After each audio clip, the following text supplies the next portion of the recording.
Praise the lord. తండ్రి కుమార పరిశుద్ధాత్మ నామంలో అందరికీ ఉదయకాల సమయమున శుభాభివందనములు తెలియజేసుకుంటున్నాను. ఏదైనా ప్రాముఖ్యమైన సమయంలో మనం వచ్చినాం. మరి ఆయన మందిరంలో ఉన్నటువంటి ప్రతి ఒక్కరు ఎంతమంది సంతోషంగా ఉన్నారో ఒక్కసారి ప్రభు నామంలో తెలపాలని కోరుకుంటున్నాను. చూడండి, ఈ ప్రాముఖ్యమైన సమయంలో దేవుడు మనతో మాట్లాడుతున్నారు. చూద్దాము, ప్రభు అయిన యేసుక్రీస్తు లోకానికి ఎందుకు వచ్చారు? ప్రభు అయిన యేసుక్రీస్తు వారు ఈ లోకమునకు ఎందుకు వచ్చారు చూద్దాము. మన పరిభాషలో అందరం మాట్లాడుకుంటూనే ఉంటాం. ప్రతి ఒక్కరూ మాట్లాడుకునేది లోక శుభవార్త 19వ అధ్యాయము 10వ లేఖనం. నశించిన దానిని వెదకి రక్షించుటకు మనుష్య కుమారుడు వచ్చునని అతనితో చెప్పాను. మరి చూడండి, లోక శుభవార్తలో 19వ అధ్యాయము 10వ లేఖనంలో ఆయన చెప్తున్నటువంటి మాట ఏంటంటే, నశించిన దానిని వెదకి రక్షించుటకు ఈ లోకానికి వచ్చారని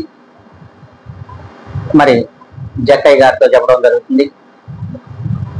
మరి శాస్త్రులు, పరిసయ్యులు వీరందరూ కూడా మరి శుంకరులు, పాపులు ఇళ్ళకి వెళ్తున్నాడు, ఈయనేంటి అసలు ఏం చేస్తున్నాడు అనేది ఎవరికి అర్థం కాని సమయం. అప్పుడు వారి యొక్క మనసులో ఎదిగినటువంటి ప్రభువుని యేసుక్రీస్తువారు జక్కయ్య గారితో అంటారు, నశించిన దానిని వెదకి రక్షించుటకు ఈ లోకమునకు వచ్చాను, మనుష్య కుమారుడు వచ్చినని అతనితో చెప్పినంటారు. For the Son of Man came to seek and to save the lost. పాడైపోతున్నటువంటి, నశించిపోతున్నటువంటి ఈ లోకాన్ని రక్షించడానికి ప్రభు ఈ లోకమునకు రావడం జరిగింది. అంతేకాదు, ప్రభువుల వారే సూటిగా మాట్లాడుతున్నారు. ఇదొక్కటే మనకు తెలిసింది అనుకుంటే అంతేకాదండి. మళ్ళీ లోకా శుభవార్తలో 5వ అధ్యాయము 32వ లేఖనాన్ని మనం స్పష్టంగా చదువుకుందాం. మారు మనసు పొందుటకై నేను పాపులను పిలువవచ్చుతని, కానీ నీతిమంతులను పిలువ రాలేదని వారితో చెప్పాను. చూడండి, ప్రాముఖ్యమైన సమయంలో దేవుడు ఎందుకు రావాల్సి వచ్చినది? మారు మనసు ప్రతి ఒక్కరికి దయచేయాలని, పాపులందరూ కూడా ఈ లోకంలో మరి మనసు మార్చుకొని నీతిమంతులుగా మారడానికి, అట్టి మార్చడానికే ప్రభువైన యేసుక్రీస్తు వారు ఈ లోకానికి వచ్చారు. అందుకే నీతిమంతులను నేను పిలవడానికి ఈ లోకంలోకి రాలేదు, పాపులను పిలవవచ్చుదని అంటున్నారు. చూడండి, అంటే నీతిమంతులు ఉన్నారా ఈ లోకంలో? ఒక్కసారి మనం కూడా ఆలోచించాల్సిన విషయమే. నీతిమంతులు ఉన్నారా ఈ లోకంలో? ఆలోచించండి. నీతిమంతులు ఎక్కడున్నారు ఈ లోకంలో? మరి పాడైపోతున్నటువంటి ఈ లోకంలో, చెడిపోతున్నటువంటి ఈ లోకంలో నీతిమంతులు అస్సలు ఎక్కడా లేదు. ఆ నీతిమంతుడు ఎవరైనా వచ్చారు ఈ లోకానికి అంటే ఆయన ప్రభువుని యేసుక్రీస్తు వారు మాత్రమే. ప్రతి ఒక్కరూ చెడిపోయి ఉన్నారు, ప్రతి ఒక్కరూ పాపములో పడిపోయి ఉన్నారు. అట్టి వారిని మరి నీతిమంతులుగా మార్చడానికే ప్రభువైన యేసుక్రీస్తు వారు వచ్చారు అని స్పష్టంగా ఆయన మాటలోనే మనం వింటున్నాం. ఆయన మాటల్లోనే మనము వింటున్నాం. అంతేకాదు, నీతిమంతుడు ఒక్కడనూ లేడు, మరి గ్రహించేవాడు ఎవడనూ లేడు.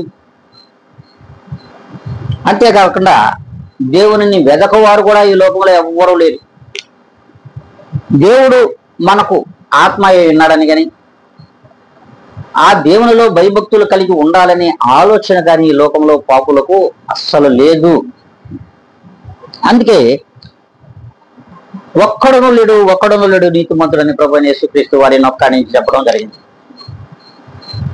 మరి అంటే నీతిమంతులు లేనటువంటి లోకమునకు, మరి పాపపు లోకమునకు ప్రభువైన యేసుక్రీస్తు వారే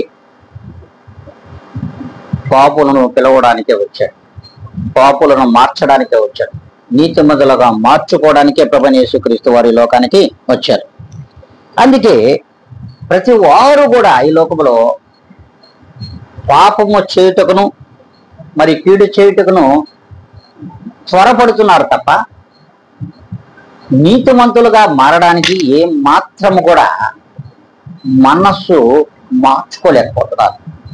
కనుక నా ప్రియమైన దేవుని బిడ్డలారా, ప్రభువుల వారు స్పష్టంగా మనతో తెలియజేస్తున్నాడు, మనకు తెలియజేస్తున్నాడు. చూడండి, ఆయన ఇంకా ఎలా చెప్తున్నాడంటే, యోహాను శుభవార్త 3వ అధ్యాయము 14 నుండి 15వ లేఖనం వరకు మనం చదువుకుందాం. అరణ్యములో మోషే సర్పమును ఎలాగ ఎత్తునో అలాగే విశ్వసించి ప్రతివాడును నశింపక ఆయన ద్వారా నిత్య జీవం పొందునట్లు మనుష్య కుమారుడు ఎత్తబడవలను. హల్లెలూయా, దేవునికి మహిమ కలుగునుగాక. చూడండి, ధర్మశాస్త్రములో మనం స్పష్టంగా కూడా చూస్తున్నాం. మోషే మరి అరణ్యములో సర్పమును ఎత్తి పట్టాడు. మరి ఆ రీతిగా ప్రభువైన యేసుక్రీస్తు వారు ఈ లోకములో ఉన్నటువంటి పాపులను అందరినీ కూడా నీతిమంతులుగా మార్చుకొని మరి పరలోక రాజ్యమునకు చేర్చుకోవాలని ఏకైక తలంపుతో ప్రభువులు వారు ఈ లోకానికి వచ్చారు. అంతేకాదట, మొట్టమొదటగా ప్రభువైన యేసుక్రీస్తు వారు మనుష్య కుమారుడు ఎత్తబడాలి. మానవ రూపేణ మనుషుల మధ్యలో సంచరించుతున్న ప్రభువైన యేసుక్రీస్తు వారు మొట్టమొదట ఎత్తబడాలి. ఎత్తబడి వ్యక్తులలో ప్రభువైన యేసుక్రీస్తు వారు మొదటివాడు.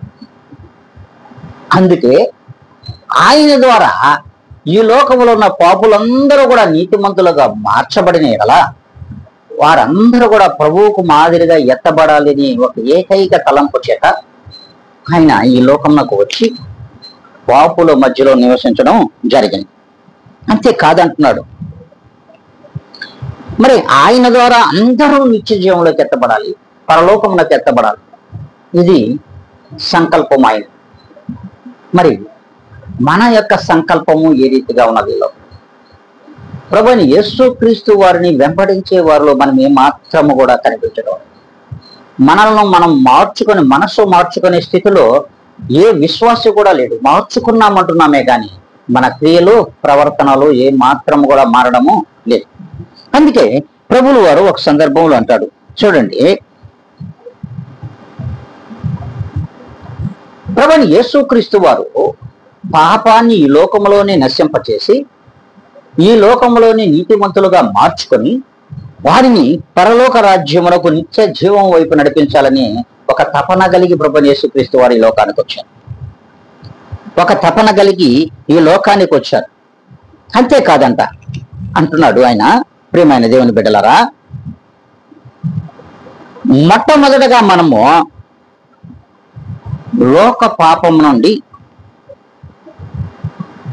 నీతిమంతులుగా మార్చడానికే ప్రభువైన యేసుక్రీస్తు వారు వచ్చారు. లోక పాపము నుండి విడిపించి నీతిమంతులుగా మార్చడానికి వచ్చారు. రెండవదిగా ఆయన ప్రాముఖ్యంగా చెప్తున్నాడు, పరలోక మహిమను మనకు ఇవ్వడానికి ఈ లోకానికి వచ్చాడు. అంతేకాదంట, లోక మరణం నుండి తప్పించి మరి రక్షించి నిత్య జీవమునకు బాట వేయడానికి ప్రభువైన యేసుక్రీస్తు వారు ఈ లోకానికి వచ్చారు. మరి ఏది మంచో, ఏది చెడు, ఏది పాపమో, ఏది నీతో తెలుసుకోలేని స్థితిలో ఉన్నటువంటి లోక మాలిన్యము నుండి మనుషులను విడిపించడానికి తన రూపములో తన మాదిరిగా ఈ లోకములో ఉన్నటువంటి జనాంగమంతటిని కూడా తనకు మాదిరిగా మార్చుకోవాలనే ప్రభువైన యేసుక్రీస్తు వారు వచ్చారు. ఈ యొక్క తపన ప్రభువైన యేసుక్రీస్తు వారికి ఉన్నది. మన యొక్క తపన ఎక్కడ ఉన్నది? ప్రభువైన యేసుక్రీస్తు వారు అడుగుతున్నారు. మన తపన ఎక్కడ ఉన్నదంటే లోకములో ఉంది. లోక పాపం వైపు మాత్రమే తపనతో అడుగులు వేస్తున్నాం. మరి అట్టి లోక మాలిన్యం వైపు మాత్రమే మనము అడుగులు వేస్తున్నాం తప్ప ఆ మాలిన్యము నుండి కడగబడినటువంటి మనము, లోక మాలిన్యము నుండి విడుదల పొందినటువంటి మనము ప్రభువుని యేసుక్రీస్తుకు మాదిరికరమైనటువంటి నడతను గాని క్రియలను గాని మనం ఈ లోకంలో చేయడం లేదనేది స్పష్టంగా అర్థమవుతుంది. ప్రియమైన విశ్వాసులారా, ప్రియమైన దేవుని సార్వత్రిక సంఘములారా, సంఘములోని విశ్వాసులారా, ఒక్కటే ఆలోచించాలి. మనం ఎటు వెళ్తున్నాం, ఏ దారిలో పోతున్నాం అనే దాన్ని ప్రత్యేకంగా ఆలోచించాల్సిన అవసరం ఉంది. అందుకే ఆయన మనలను సరిదిద్దడానికి, మన పాపముల నుండి విడిపించడానికే ప్రభువైన యేసుక్రీస్తు వారు వచ్చారు అనే దాన్ని ఎప్పుడూ కూడా మర్చిపోకూడదంట. పాపములోనికి నిన్ను మార్చడానికి రాలేదు, పాపము నుండి నీతిమంతుడుగా మార్చడానికి ప్రభువైన యేసుక్రీస్తు వారు వచ్చారు. చూడండి, అందుకే ఒకనాడు ప్రభువైన యేసుక్రీస్తు వారు నీతిమంతులను మాత్రమే ప్రేమించారు. హల్లెలూయా, దేవునికే మహిమ కలుగునుగాక. ఒకనాడు ప్రభువైన యేసుక్రీస్తు వారు నీతిమంతులను ప్రేమించాడు దేవుడు. మన పితరులైనటువంటి నీతిమంతులను పిలవచ్చాడు, నీతిమంతులకు దర్శనమిచ్చాడు, నీతిమంతులతోని ఆయన స్నేహము చేశాడు. కానీ ఈనాడు ప్రభువైన యేసుక్రీస్తు వారు పాపులను పిలవడానికి వచ్చాడు. హల్లెలూయా, దేవునికి మహిమ కలుగునుగాక. చూడండి, ఎంత ధన్యకరమైన జీవితాలు మనకిచ్చాడు. నాడు నీతిమంతులను పిలవనొస్తే నేడు పాపులను పిలవను వచ్చినటువంటి ప్రభువైన యేసుక్రీస్తు, పాపుల కొరకు ప్రాణం పెట్టి శిలువ మరణమును పొందినటువంటి ప్రభువైన యేసుక్రీస్తు వారిని మనము చూస్తున్నాం. చూడండి, ఎంత తేడా, వ్యత్యాసము మనకు కనిపిస్తుందో ఒక్కసారి మనము ఆత్మ పరిశీలన చేసుకోవాల్సిన అవసరం ఉంది.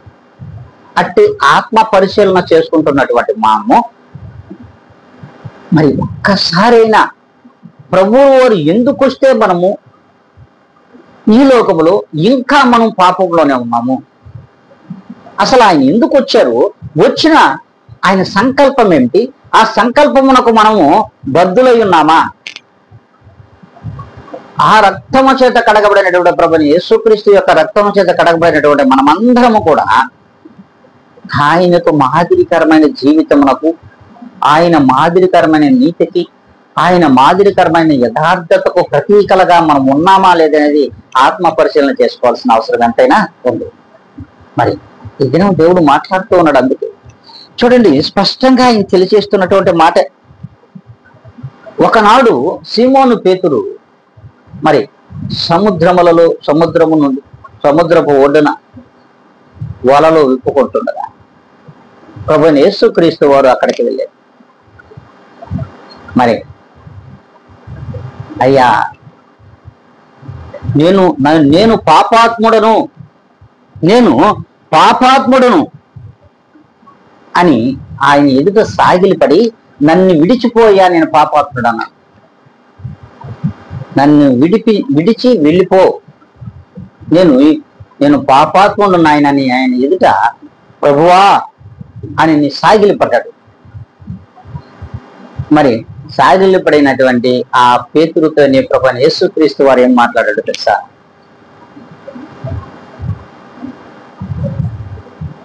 ఆ పాపము నుండి విడిపించడానికి, అందుకే పాపులనే నేను పిలవచ్చాను, నా పాపులను పిలవడానికే నేను వచ్చా, నువ్వు నాకు కావాలి. హల్లెలూయా, నీవే నాకు కావాలి, అసలు పాపులే నాకు కావాలి, వాళ్ళలో మారు మనసును దయచేయడమే నాకు ఉన్నటువంటి ఏకైక సంకల్పం. చూడండి, ఎట్టి ప్రణాళిక ప్రభువైన యేసుక్రీస్తు వారిలో ఉన్నదో ఒక్కసారి మనం ఆలోచిద్దాం. ఎప్పుడైనా పరిశీలించామా? పాపులే నాకు కావాలి, అందుకే సీమోను పేతురుతో అంటున్నాడు, నీవే నాకు కావాలి, నేను పాపాత్ముడు అంటున్నా కానీ నువ్వు నాకు కావాలంటున్నావు ప్రభువైన యేసుక్రీస్తు వారు. చూడండి, అట్టి పశ్చాత్తాపరమైనటువంటి గుణగణములు మనలో ఉన్నాయా? ఏ దినమైనా మనం పాపాత్ములని ప్రభు ఎదుట సాగిలిపడి ఏ దినమైనా మనం ఒప్పుకున్నామా? నువ్వు ఒప్పుకుంటే ప్రభువైన యేసుక్రీస్తు వారు నిన్ను ఒప్పుకుంటారు. హల్లెలూయా, హల్లెలూయా, దేవునికే మహిమ కలుగును గాక. నువ్వు ఏ దినమైతే ఒప్పుకుంటావో ప్రభు నిన్ను ఒప్పుకుంటాడు, నువ్వే ప్రభువు కావాలి. హల్లెలూయా, దేవునికి మహిమ కలిగింది. అందుకే నువ్వే ప్రభువు కావాలి. నీ పాపమును ఒప్పుకున్న మరుక్షణం ప్రభు అంటున్నాడు, నువ్వు నాకు కావాలి అంటున్నాడు. మరి ప్రభువు నీకొద్దా? ప్రియమైన దేవుని బిడ్డ ఆలోచించు. ప్రియమైన దేవుని బిడ్డలారా ఒక్కసారి ఆలోచించాలి. అందుకే ప్రభువులు వారు అంటారు, లోక పాపులను క్షమించే సర్వ అధికారము ప్రభువైన యేసుక్రీస్తు వారు పొందుకొని వచ్చారు.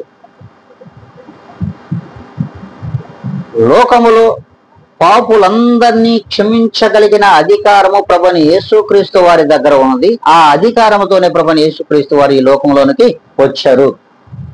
అట్టి పాపులందరినీ కూడా రక్షించి మరి పరలోక రాజ్యంలో నిత్య జీవమునకై ఏర్పాటు చేసినటువంటి ఆ యొక్క ఫలమును ప్రభువు వారు దయచేయడానికి లోకానికి వచ్చారనే విషయాన్ని మనము మర్చిపోతున్నాం.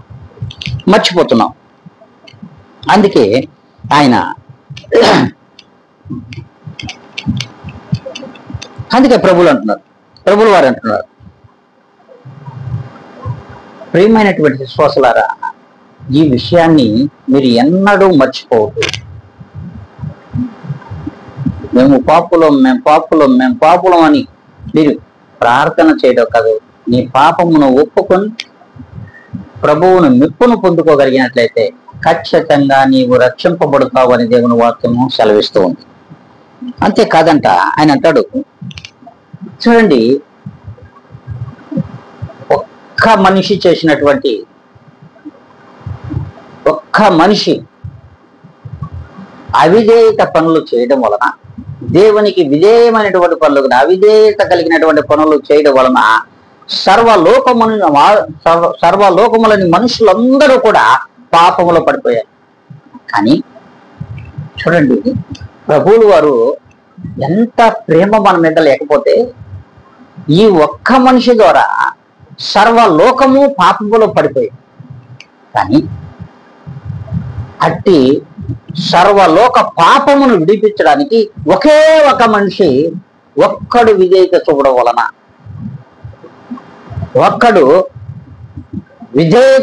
వలన, సర్వలోక పాపమంతా కూడా కొట్టివేయబడింది. కొట్టివేయడమే కాకుండా అట్టి ఆ ఒక్కడు ప్రభువైన యేసుక్రీస్తు వారి యొక్క విధేయత వలన పాపము మొత్తం కొట్టివేయబడి ఈ లోకములో ప్రతి ఒక్కరికి నిత్య జీవమును ఇవ్వడానికి ఆయన సంసిద్ధంగా ఉన్నాడు కూడా. మరి అలాంటి దేవుని యొక్క విశ్వాసులం అంటూ విశ్వాస గృహమునకు వచ్చినటువంటి ప్రతి ఒక్కరికి ప్రభువులు వారు చెప్తున్నమాట. మనం మాట్లాడుకుంటే ప్రభువైన యేసుక్రీస్తు వారు దేనికొచ్చాడు, నశించిన దాన్ని వెదక రక్షించుటకు మనుష్య కుమారుడు లోకమునకు వచ్చిననే ఒక్క మాట చెప్తున్నామే తప్ప ఆయన పాపులను మార్చడానికి, వారికి మారు మనసును దయచేయడానికి, వారి నీతి మార్గములో నడిపించడానికి, నీతిమంతులుగా మార్చడానికే ప్రభువైన యేసుక్రీస్తు వారు వచ్చారనే విషయాన్ని మనము అస్సలు పక్కకు నెట్టేస్తాం. చూడండి, దేవుని యొక్క మహా సంకల్పమే కాకపోతే ఈ లోకంలో మనము ఎన్నడూ కూడా మరి ఇటు పాపముల నుండి కొట్టుకుపోయి ఉండేవాళ్ళం. మనం మరణమునకు చేరువై నరకమునకు చేర్చబడి ఉండేవాళ్ళం. కానీ ఎప్పుడైతే ప్రభువైన యేసుక్రీస్తు వారిని నీ నోటితో ఆయన ప్రభు అని ఒప్పుకున్నావో, దేవుడు అని ఒప్పుకున్నావో, నీకు నిత్య రాజ్యం ఇవ్వడానికి ప్రభువైన యేసుక్రీస్తు వారు రెడీగా ఉన్నాడు. మరి ప్రభువులు వారు రెడీగా ఉన్నారు. మరి నువ్వు రెడీగా ఉన్నావా? ప్రియమైన దేవుని బిడ్డ, ప్రియమైన విశ్వాసులారా, సార్వత్రిక సంఘంలో ఉన్నటువంటి దేవుని బిడ్డలాగా ఒక్కసారి మనం ఆలోచించండి. మనం ఏ దినమైనా సరే మనం అట్టి లోక మాలిన్యం నుండి విడుదల పొందాలి. మరి ఆ దుష్ట క్రియల నుండి, దుర్మార్గముల నుండి మనము విడుదల పొందాలి. అట్టి పాపము నుండి మనం విడుదల పొందగలుగుతాము అనే ఆలోచన కానీ, ప్రభువుని విశ్వసిస్తాము, ప్రభువు మన కొరకే వచ్చాడు అనే ఆ యొక్క తలంపు కానీ ఏ విశ్వాసిలో కూడా ఈ దినమున కనబడడం లేదు. ప్రపంచంలో ఎక్కడ కూడా లోకములో కనిపించడమే లేదు.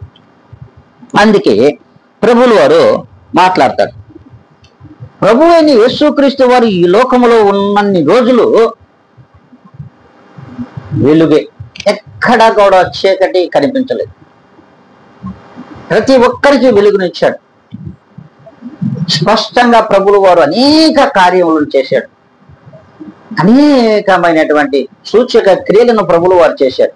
అందుకే ప్రభు ఈ లోకంలో ఉన్న నాళ్ళు వెలుగుతూ ఉన్నది, ఇప్పుడు కూడా వెలిగింపబడుతూనే ఉన్నది. ప్రతి ఒక్కరి యొక్క ఆత్మ వెలిగింపబడుతుంది. అంతేకాదంట, ఎక్కడైతే పాపము ఎక్కువగా మరి విస్తారముగా పాపము విస్తరించబడిందో అక్కడ విపరీతమైనటువంటి దేవుని యొక్క ప్రభు యేసుక్రీస్తు యొక్క కృప కూడా విస్తరింపబడుతుందంట.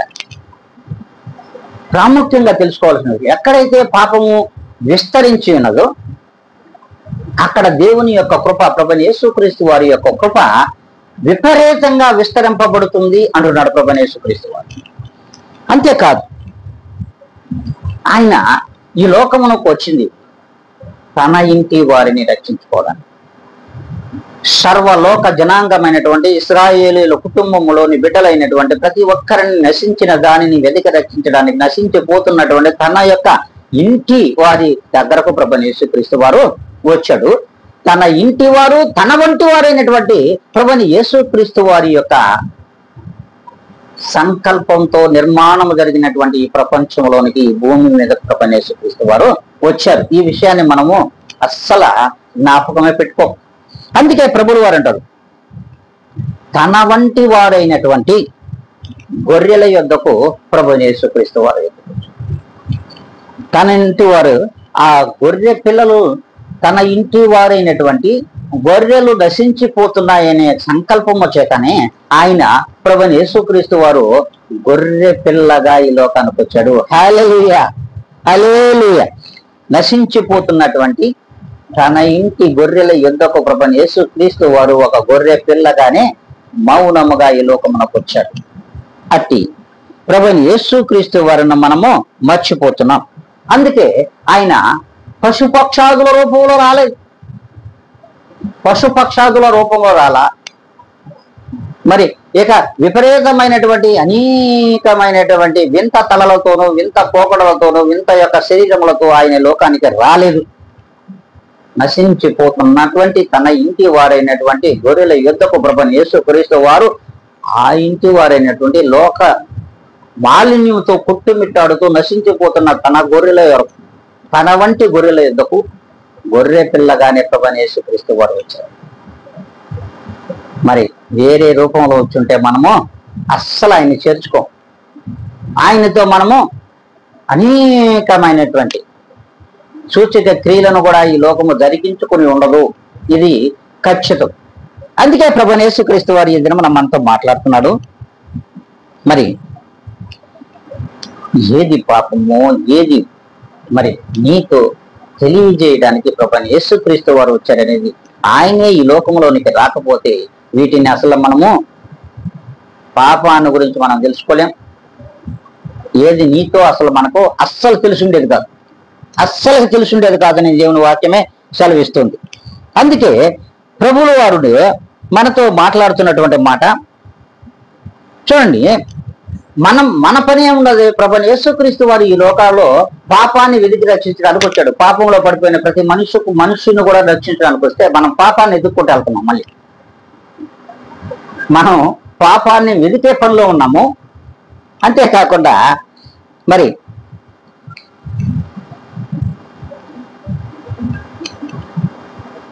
ప్రభువును వెతికే పనిలో అస్సలు పాపాన్ని వెతికే పనిలో మునిగిపోయినాం, తలమునకలైపోయినాం. ప్రభువును వెతికే పనిలో అస్సలు మనము లేము. అందుకే ప్రభువుల వారు స్పష్టంగా తెలియజేస్తున్నాడు. ఒక మాటలో చెప్తున్నాడు చూడండి. ప్రభువుల వారు అంటారు, కొరింథీయులకు రాసిన మొదటి పత్రిక 15వ అధ్యాయము 34వ లేఖనం, నాకు మాదిరి నీతి ప్రవర్తన గలవారై ఉండుడి. చూడండి ఏ రీతిగా చెప్తున్నాడు ఆయన. నాకు మాదిరి నీతి ప్రవర్తన కలిగిన వారై ఉండండి. అట్టి మీరు పరిశుద్ధులై ఉంటారు. అందుకే అంటాడు, నేను పరిశుద్ధుడను, మీరును పరిశుద్ధులై ఉండుడి అని చెప్పడానికి ప్రభువైన యేసుక్రీస్తు వారి లోకానికి వచ్చాడు. తన వంటి వారి దగ్గరికి వచ్చాడు, తన ఇంటి వారి దగ్గరకు వచ్చాడు.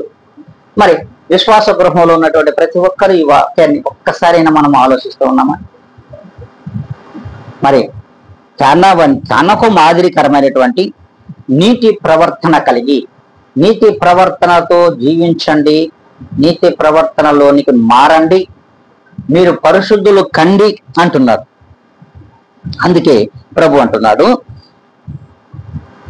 మరి పాపములో పడి మరణించకండి, పాపములో పడి మరణించకండి, పాపమును విడిచి నీతి మార్గములో నడిచి నిత్య జీవమునకై మీరు పరిశుద్ధులు కండి అని ప్రభువైన యేసుక్రీస్తు వారు మన అందరితో మాట్లాడుతూ ఉన్నారు. అంతేకాదంట, ఆయన ఒక మాట అంటారు చూడండి. మరి ఒక సందర్భంలో చూడండి, ప్రభువైన యేసుక్రీస్తు వారిని విశ్వసించినటువంటి ఒక బిడ్డను మనము పరిశుద్ధ లేఖనంలో చూస్తాం. ఏం చూస్తామో తెలుసా? అపోస్తుల కార్యములు 7వ అధ్యాయము 59, 60 లేఖనాలను మనం చూసినట్లయితే, ప్రభువును గూర్చి మొరపెట్టుచు, యేసు ప్రభువా నన్ను చేర్చుకొనుమని స్టెఫన్ పలుకుచూ ఉండగా వారు అతనిని రాళ్లతో కొట్టిరి. అతడు మోకాళ్ళుని, ప్రభువా వారి మీద ఈ పాపము మోపకమని గొప్ప శబ్దముతో పలికెను. ఈ మాటలు పలికి నిద్రించారు. చూడండి, ప్రభు యొక్క మార్గంలో నడిచినటువంటి, ప్రభువును వెంబడించినటువంటి, ప్రభువు మాటలు విశ్వసించి ప్రభువును నేను చేరుకోవాలని తలంపుతో ఉన్నటువంటి స్టెఫన్ ఒకసారి మనం ఆలోచించినట్లయితే ఆయన ఏమంటున్నాడో తెలుసా? ఆయనతో రాళ్లతో కొట్టి చంపుతున్నారు అందరూ ప్రభువును విశ్వసించిన వాళ్ళు. అప్పుడు మోకాళ్ళు అంటాడు, యేసు ప్రభువా నీవు నన్ను చేర్చుకొనుము, నీవు నన్ను చేర్చుకొనుము. చూడండి, రాళ్లతో కొడుతూ ఉంటే కూడా చేతులెత్తి ప్రభువైన యేసుక్రీస్తు, యేసు ప్రభువా నన్ను నీవు చేర్చుకొనుము. అయితే వారి మీద నన్ను చంపినటువంటి ఈ పాపము మోపవద్దు, ఈ పాపం వారి మీద మోపొద్దని ప్రార్థన చేసి ప్రాణాలు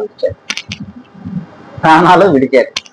చూడండి, ప్రభువు ఒకనాడు అన్నాడు, తండ్రి వీరేం చేస్తున్నారు, వీరు క్షమించమన్నాడు. కానీ ఇక్కడ ఏమంటున్నాడు తెలుసా? ఈయన కూడా అదే మాట పలుకుతున్నాడు, అయ్యా ఈ పాపము, నన్ను చంపినటువంటి ఈ పాపము వారెవ్వరి మీద కూడా దీనిని మోపొద్దు.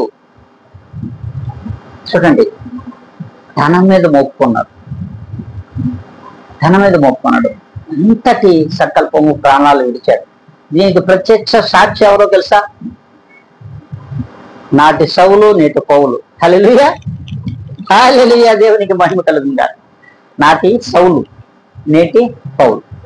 ఆ మరణమును ఆయన అంగీకరించాడు. ఎవరు? సౌలు. ఆయన కళ్ళ ముందే, ఆయన కళ్ళెదుటే జరుగుతున్న కార్యక్రమానికి మరి నాంది పలికిన వాడు కూడా నాడు సౌలు గారి, నేటి పౌలు గారి. మరి చూడండి, అట్టి మరి ఆ వంతు పౌలుకు రాలేదా? మరి అక్కడ చూస్తున్నటువంటి ఆ వంతు మరలా పౌలు గారికే వచ్చింది. అందుకే పౌలు గారు ఒక మాట అంటారు, కొరింథీయులకు రాసిన మొదటి పత్రికలో ఆయన అంటారు, 4వ అధ్యాయము 13వ లేఖనం. కొరింథీయులకు రాసిన మొదటి పత్రిక 4వ అధ్యాయము 13వ లేఖనం. దూషింపబడి బతిమాలు కొంచున్నాము, లోకమునకు మురికిగాను అందరికీ పెంటగాను ఇప్పటి వరకు ఎంచబడి ఉన్నాము. హల్లెలూయా, దేవునికి మహిమ కలుగునగా. చూడండి, ఆయన ఎంత పశ్చాత్తాపంతో మాట్లాడుతున్నాడు. దూషింపబడి బ్రతిమాలు కొంటున్నాం, మీరు ఎన్ని తిట్టినా మేమైతే మిమ్మల్ని బ్రతిమాలుకుంటున్నాం. మేము లోకమునకు మురికిగా ఉన్నాను, పెట్టగా ఉన్నాను, లోకంలో నేను పెంటగా ఉన్నాను, లోకంలో మురికిగా బ్రతికా, పెంటగాను ఈ లోకంలో నేను ఉన్నా. అయినా ఇప్పటి వరకైతే ఆ రీతిగా నేను ఎంచబడ్డా. అంతేకాదంట, ఆయన ప్రభువును బ్రతిమలాడుతున్నా ఉన్నాను. అది అట్టి నన్ను నేను ఈ దినమున ప్రభువులు వారి యొక్క ఉపదేశమును అందించడానికి, ఆయన సువార్త ప్రకటించడానికి నేను సన్నిధినైపోతున్నానని పౌలు గారు చెప్పడం జరిగింది. ప్రభువు కొరకే బ్రతుకుతా, నా మట్టుకు బ్రతుకుట క్రీస్తే, చావైతే నాకు లాభమే. హల్లెలూయా, దేవునికి మహిమ కలుగును గాక. ఇట్టి మాటలు మరి పౌలు గారు నోట నుండి మనం వింటున్నాం. అంతేకాదు, ఇప్పటి వరకు ప్రభువు పక్షంగా తను చేసినటువంటి పాపములన్నిటినీ ఒప్పుకున్నాడు, బలత్కారమును ఒప్పుకున్నాడు. వాటన్నిటిని గుర్తు చేసుకుంటూ పశ్చాత్తాప హృదయం కలిగి నలిగిపోతున్నటువంటి ఆ సమయంలో చెప్తున్నటువంటి మాటలు, నేను లోకములో ప్రభువుకు మురికిగానే బ్రతికా, మరి ఈ లోకములో ప్రభు దృష్టిలో నేను పెంటగానే ఎంచబడ్డా. అట్టి నేను మరి నా పాపములను ఒప్పుకోవాల్సిన పరిస్థితి ఏర్పడుతున్నది. అందుకే బ్రతికితే క్రీస్తు కొరకు బ్రతుకుతా, చనిపోతే క్రీస్తులోనే చనిపోతా అన్నాడు. అట్టి పశ్చాత్తాప హృదయము క్రైస్తవ జీవితాలలో ఉన్నదా? ఒక్కసారి మరి మనలను పరిశీలించుకోమని ప్రభుని యేసుక్రీస్తు వారు అంటున్నారే. ఏ మాత్ర పరిశీలన మనలో ఉందో ఒకసారి ఆలోచించండి. ఏ మాత్రము పరీక్షించుకుంటున్నాం మనం ఒక్కసారి ఆలోచించండి. ప్రియమైన దేవుని బిడ్డలారా, ప్రియమైన విశ్వాసులారా, మన విశ్వాసులము ప్రభువైన యేసుక్రీస్తు వారి యొక్క రక్తముతో కడగబడి విశ్వసింపబడి మన మురికినంతటిని కూడా ఆయన యొక్క రక్తములో కడిగించుకొని మన ప్రభు యొక్క శరీరము దగ్గరకు రక్తము దగ్గరకు వస్తున్నటువంటి మనందరిలో ఏ మాత్రము ప్రభు యొక్క ప్రేమ ఉన్నది. ప్రభు ఎందుకు వచ్చాడు, ప్రభు ఎందుకు వెళ్ళాడు, ప్రభు ఎందుకొరకు మరణించాడనే దానిని కూడా మనం గుర్తుపెట్టుకోలేకపోతున్నాం. మనకు మనంగా ప్రభువులు శిక్షకు పాత్రులు అయిపోతున్నామే తప్ప ప్రభువులు రక్షింపబడడానికి ఏ మాత్రం కూడా మనలో మనం ఆస్కారం కల్పించుకోలేకపోతున్నాము. అందుకే ప్రభువులు వారి దినమున మాట్లాడుతూ ఉన్నారు. చూడండి, ప్రభు యొక్క నీతి మార్గంలో నడిచినటువంటి అనేక మందిని మనం పరిశుద్ధ గ్రంథంలో చూస్తూనే ఉన్నాం. అయినా కూడా మనం ఏం మాత్రం కూడా ఆయన వాక్యమును కన్నాం, ఆయన వాక్యమును విన్నాం, ఆయన వాక్యమును చూస్తున్నాం, ఆయన వాక్యమైనటువంటి ప్రభువైన యేసుక్రీస్తు వారిని మనం చూస్తున్నాం, ఆయన మాటలు కూడా వింటున్నాం. అయినా కూడా ఏ మాత్రము మనలో కనివిప్పు లేదు, ఏ మాత్రము కూడా మనలో కనివిప్పు లేదని ప్రభువైన యేసుక్రీస్తు వారే స్పష్టంగా తెలియజేస్తున్నాడే. మరి నేను ఎందుకు వచ్చాననే విషయాన్ని కూడా మీరు మర్చిపోయారే. మరి అట్టి పాపులను సర్వలోక పాపము నుండి మిమ్మల్ని విడిపించడానికి నేను వచ్చాను అనే ఆ యొక్క మాటలు ప్రభువైన యేసుక్రీస్తు వారు చెప్తున్నా మనం వినలేకపోతున్నాం, వినిపించుకోలేకపోతున్నాం. అందుకే సార్వత్రిక సంఘంలో ఉన్నాడు ప్రతి విశ్వాసి కూడా ప్రభువు వారిని ఈ దినం నుండి అయినా సరే ఒక్కసారి ఆలోచించండి. సార్వత్రిక సంఘంలో ఉన్నటువంటి ప్రతి ఒక్క క్రైస్తవ బిడ్డ ఆలోచించాల్సిన విషయమే. మరి చూడండి, మనం ఎందుకు వస్తున్నాం ప్రభువైన యేసుక్రీస్తు వారి యొక్క మందిరంలో, ఆయన యొక్క నివాస యోగ్యమైనటువంటి విశ్వాస గృహమునకు ఈ దినమున మనం ఎందుకు వస్తున్నాము? ఆదివారం దినమున అనే విషయాన్ని ఒక్కసారి ఆలోచించండి. ప్రభువు వారు ఈ లోకానికి ఎందుకు వచ్చారో దాన్ని ఒకసారి ఆలోచించినట్లయితే మనము ప్రభువు యొక్క విశ్వాస గృహమునకు ఎందుకు వెళుతున్నాం, ఎందుకు వస్తున్నాం, నీవు ఎందుకు వస్తున్నావు అనే విషయాన్ని ఒక్కసారి ఆలోచించావా ప్రియమైన దేవుని బిడ్డ? అందుకే ప్రభు అంటున్నాడు చూడండి, ఈ దినమున మనతో మాట్లాడుతున్నట్టు మాట. అందుకే యుక్త కాలమున చూడండి, అందుకే ప్రభువైన యేసుక్రీస్తు వారు ఒక మాటలో మాట్లాడతాడు, యుక్త కాలములోని మనలను విడిపించడానికి యుక్త వయస్సులోని ప్రభువైన యేసుక్రీస్తు వారు తన ప్రాణము పెట్టాడు. నేను ఈ విషయాన్ని కూడా మనం మర్చిపోయాం. అందుకే సర్వలోక పాపము నుండి మనలను విడిపించడానికి యుక్త కాలమున తన యొక్క ప్రాణమును మన కొరకు దారబోసాడనే విషయాన్ని కూడా మనము మర్చిపోతున్నాం. మరి అట్టి యుక్త కాలమున ప్రభువైన యేసుక్రీస్తు వారు తన ప్రాణమును దారబోయడానికి ఎవరి కొరకు అంటే మన కొరకు, పాపుల కొరకు దారబోయడానికి లోకానికి వచ్చాడనే విషయాన్ని అస్సలే మర్చిపోయినాం. ప్రియమైన విశ్వాసులారా, ప్రియమైన దేవుని బిడ్డలారా, ఒక్కసారి ఆలోచించండి. ప్రియమైన సార్వత్రిక సంఘంలో ఉన్నటువంటి మరి క్రైస్తవ జనాంగమ, అంతేకాదంట ఆయన యొక్క మంచిని మనకు పంచిచ్చి ఆయన చూపించిన మంచి మార్గములను, మంచి క్రియలను మనం చూస్తూ ఉన్నా మరి మనం ఇంకనూ మారకపోవడం వలన ఆయన యుక్త కాలంలోనే మన కొరకు ప్రాణం పెట్టడానికి వచ్చాడు. ఇంకనూ మారకడం లేదు. ఇంకా కూడా మనం ప్రభువులు వాటిని వంచిస్తున్నామనే తప్ప, నమ్మిస్తున్నామనేది పక్కన పెడితే వంచిస్తున్నాం. మనం ప్రభువులు వారిని ఇంకనూ మనం వంచి బ్రతుకుతున్నాం ఈ లోకంలో తప్ప, ప్రభువులు వారి మీద ఏ మాత్రము కూడా మనం ఇంకా కూడా ఆయన ఎందుకు వచ్చాడు, ఆయన మన కొరకు ప్రాణం పెట్టాడనే విషయాన్ని కూడా మనం మర్చిపోయి లోకంలో బ్రతికేస్తున్నాం. అందుకే ప్రభువులు వారు అంటున్నాడు, ఒక విషయం తెలుసా, పాపము చేసేవాడు ప్రార్థన అస్సలు చేయలేడు. గుర్తుపెట్టుకోండి. అంతేకాదు, ప్రార్థన చేసేవాడు పాపం చేయలేడు.